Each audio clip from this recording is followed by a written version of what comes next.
প্রিয় দর্শক, এগ্রিকালচার রিভিউর পক্ষ থেকে আন্তরিক শুভেচ্ছা জানিয়ে শুরু করছি আজকের নতুন ভিডিও। আমি এখন একটা কচুর জমিতে আছি, আর আপনারা দেখতে পাচ্ছেন এই যে কচুর চাষটি। সবসময় আমি চেষ্টা করি নতুন নতুন কৃষিভিত্তিক যে বিষয়গুলো থাকে এই বিষয়গুলো নিয়ে আপনাদের কে কিছু তথ্য প্রদান করার। তারই ধারাবাহিকতায় আমি এখন এসেছি একটি জায়গায়। এটার চারপাশ দিয়েই পাহাড়, আপনারা দেখতেই পাচ্ছেন।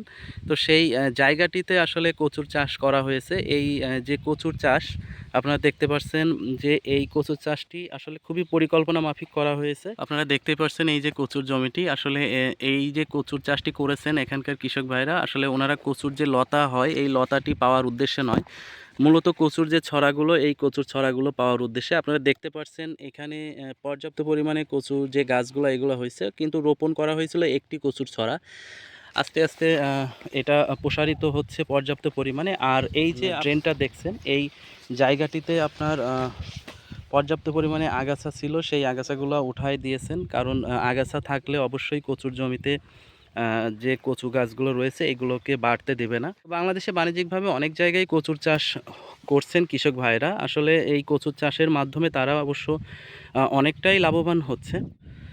প্রিয় দর্শক, আমি আপনাদেরকে এই কচুর চাষ সম্পর্কে কিছু তথ্য জানানোর চেষ্টা করব। আসলে কচুর বিভিন্ন রকমের সমস্যা হয়, চাষ করতে গিয়ে বিভিন্ন রকমের প্রতিবন্ধকতার শিকার হতে হয়। তার মধ্যে উল্লেখযোগ্য কিছু সমস্যা হলো লেদা পোকা। অত্যন্ত গুরুত্বপূর্ণ এবং খুবই মারাত্মক একটা পোকা, যার কারণে কচুর পাতাগুলো একদম নষ্ট করে ফেলে। আমি আপনাদেরকে দেখানোর চেষ্টা করব সেই লেদা পোকাগুলা। তো প্রিয় দর্শক, আপনারা দেখতে পাচ্ছেন এই যে পাতার উপরে অসংখ্য লেদা পোকা, যেগুলো আপনার পাতাগুলোকে নষ্ট করে ফেলতেছে। আপনারা নিজের চোখে দেখতে পাচ্ছেন এই লেদা পোকাগুলো যদি থাকে তাহলে পাতাগুলোর পুরাটাই ছিদ্র করে ফেলবে এবং গাছগুলো আস্তে আস্তে বিভিন্ন রকমের রোগ আক্রান্ত হয়ে যাবে। আপনারা দেখতে পাচ্ছেন ব্যাপক পরিমাণে লেদা পোকার এখানে আক্রমণ।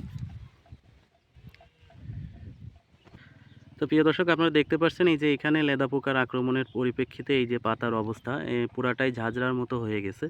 তো এই লেদা পোকাটা আসলে দমন করার জন্য আমরা যেটি করতে পারি সেটা হচ্ছে অ্যামামেকটিন বেনজোয়েট গ্রুপের যে কীটনাশকটি রয়েছে এই কীটনাশকটি সঠিকভাবে স্প্রে করতে পারলে এই লেদা পোকাটা দমন করা সম্ভব হবে। পাশাপাশি আপনারা যদি চান তাহলে ক্লোরোপাইরিফস যেটি 20 EC আছে, এটা প্রতি লিটারে 1 ml করে দিয়ে স্প্রে করলে সফলভাবে দমন করা সম্ভব হবে।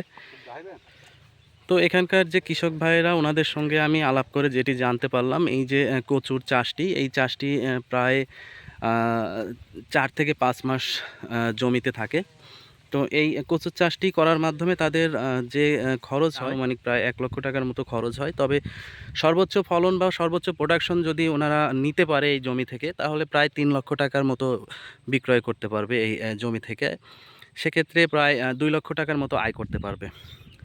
তো এই যে কচুর চাষ, এই চাষটি হয়তো বাংলাদেশের অনেক জায়গায় হয়। আপনারা হয়তো এই চাষের সঙ্গে সম্পৃক্ত আছেন।